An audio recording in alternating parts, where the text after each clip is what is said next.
So I don't know if you guys have ever heard of the Dunning-Kruger effect, but basically it's this graph or this phenomenon where people think they know so much, they're the peak of stupidity, they know so much, but they actually know nothing. So then they get humbled or some sort of realization occurs and they go into the valley of despair. They know nothing now and they know nothing. And then they slowly start to get enlightened as they're humbled and they learn for the first time. So that's something that I've been going through for the past 2 years, and it's like perfectly depicted, actually. Like I had a major Dunning-Kruger moment for the last 2 years, from training for Everest, climbing Everest, and then post-Everest. Now, the best real-world example I can give of this, before I dive into my personal experience, I'll make it a little bit easier to understand, and you'll see where I'm going. Let's say you're in a small high school with like 200 kids. You're the best at math. Not me though. I dropped out of math senior year of high school. Didn't even take it. But let's just say you're the best at math in your school. You're like the prodigy. Like everyone knows you as the mathematician kid. And you get into Harvard. You're like, whoa, this is huge. I know everything. I'm going to Harvard. You finally get to Harvard and you're soon humbled, because you're surrounded by so many kids that are just as or even smarter than you or know certain subjects more than you, that it makes you feel like you knew nothing. Because compared to the environment you were in before, which made it seem like you knew a lot, you knew more than most people, now you're in this new environment where you're learning all these things that are challenging, unlike before. All these people around you know so much more than you, unlike before. These professors are teaching things that are hard for you to learn. It's challenging. It's frustrating. You're humbled and you're in this valley of despair. And now you're looking at the long road that you're actually going to have to go down to catch up and get to a point that I guess is exceptional, or to what you thought that you were at. And it's going to be a long journey. It's going to take so much effort, and it's just frustrating. And that's kind of, yeah, like I said, that's perfectly depicted for the last 2 years for me. So let's start off when I started training for Everest. Now, I knew nothing, and I kind of knew that because, well, I just jumped into it. But I reached out to a guy named Alan Arnett, and he's basically a mentor for people who want to climb big peaks. I went to him straight. I was like, I'm going for the big one, bro. I'm going for Everest. Like, tell me what I need to do. And of course, he's all the way in like Colorado, and I'm in Massachusetts. And you'll see why this is a problem. So he puts me on like a routine and what I need to do, and he's great. Like he told me, like really like got me into it and like introduced me to the realm of mountaineering.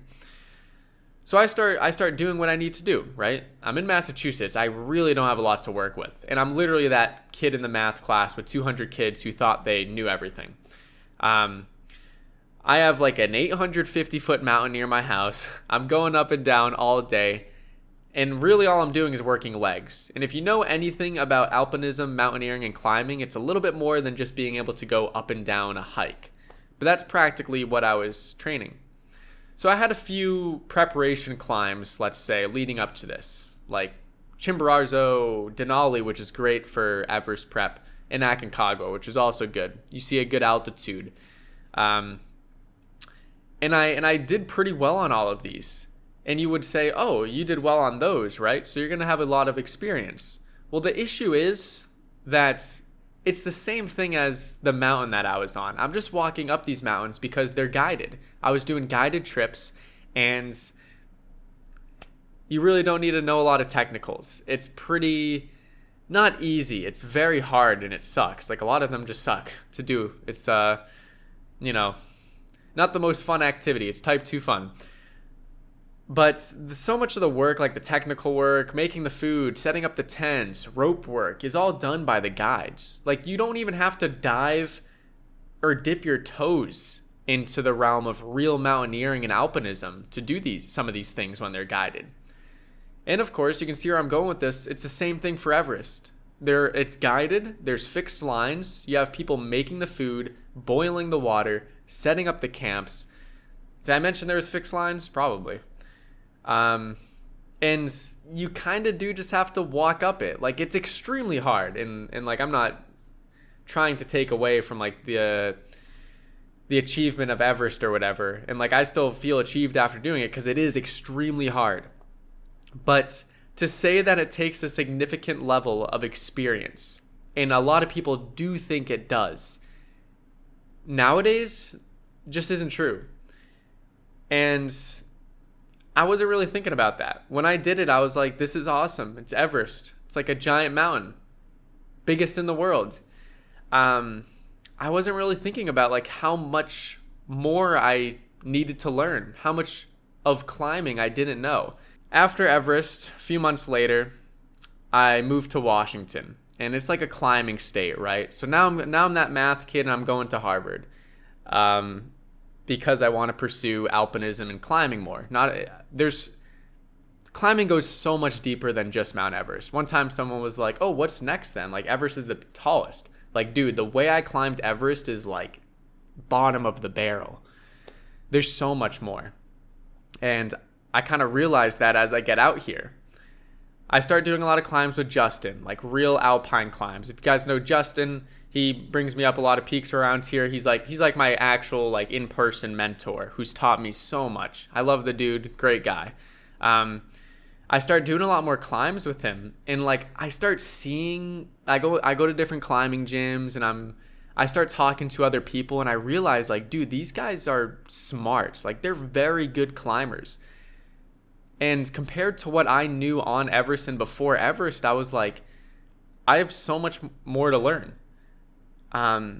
There's like a whole different world out here that I like couldn't even really fathom.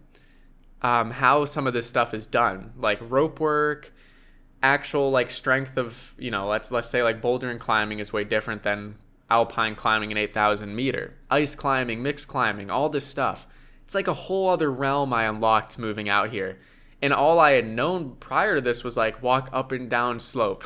And there's this one clip, and I hate this video so much, but I left it up because whatever. It's before I got like any views. I had like 10 views on my climbing channel.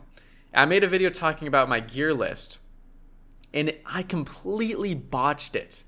Because basically when you're clients, you get sent a gear list about what you need on the climb. And I was ordering these things that I was saying, but I knew like virtually nothing about what they did. And I showed that in the video. I was like, oh, what's this? It was like a Petzl dual connect adjust, which is basically like a harness rig system. Like one strand is going to be so you can anchor into like a safety point, like let's say an ice screw or something. And then the other one's for your ascender or rappel device. So it's like kind of 2 points that you can traverse the mountain with. Complicated, but whatever. Not the best way I explained it there either, but I didn't even know what that was. And like these are basic mountaineering concepts, like the use of rappelling and like a harness rig system. Like these are basic mountaineering concepts. And I was going to Everest and I didn't even know these because I'd never surrounded myself around like people who challenge this technical ability, like this real concept of alpinism. I had never been around people who had challenged that. I had just been guided, taken up mountains on my little hill in Massachusetts. Overall, just really I've realized that there's so much more to learn, and it's a little bit discouraging overall since I've been out here. So I've just been on this slope of enlightenment, trying to learn as much as I can and really just taking a step back and being like, okay, Everest was Everest. That doesn't mean anything. What means a lot is the basics and getting these fundamental concepts down and working up from there and really like testing and challenging my ability in this different realm of climbing and alpinism. So that's kind of my Dunning-Kruger story. And like I said, I kind of regret going to Everest with the experience that I had. I'm extremely grateful I had the opportunity, and it was like such an amazing experience, and I really learned a lot while I was there.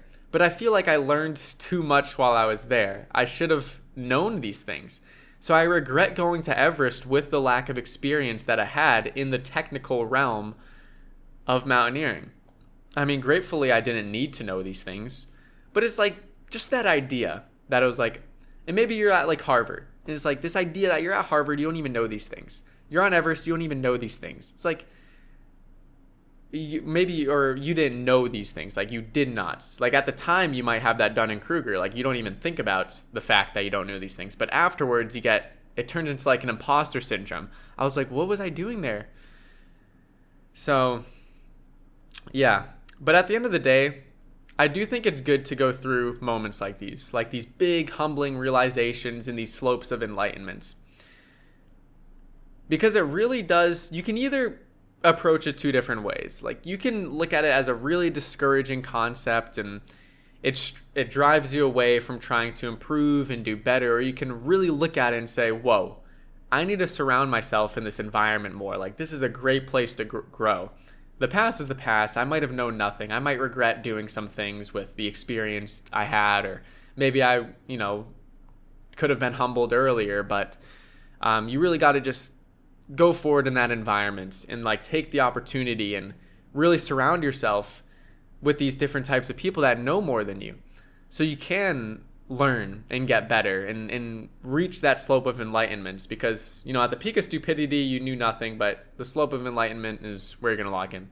Or alternatively, you can just start from the bottom and realize that you know nothing right off the bats and work up from there. So yeah, that's kind of my quick rant about why I sort of regret climbing Everest. Because yeah, the whole experience thing, the whole Dunning-Kruger effect, I was the peak of stupidity, and now I feel like an imposter, a little suspicious, because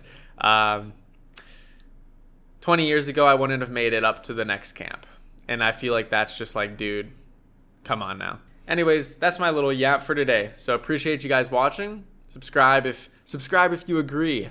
Anyways, see you guys.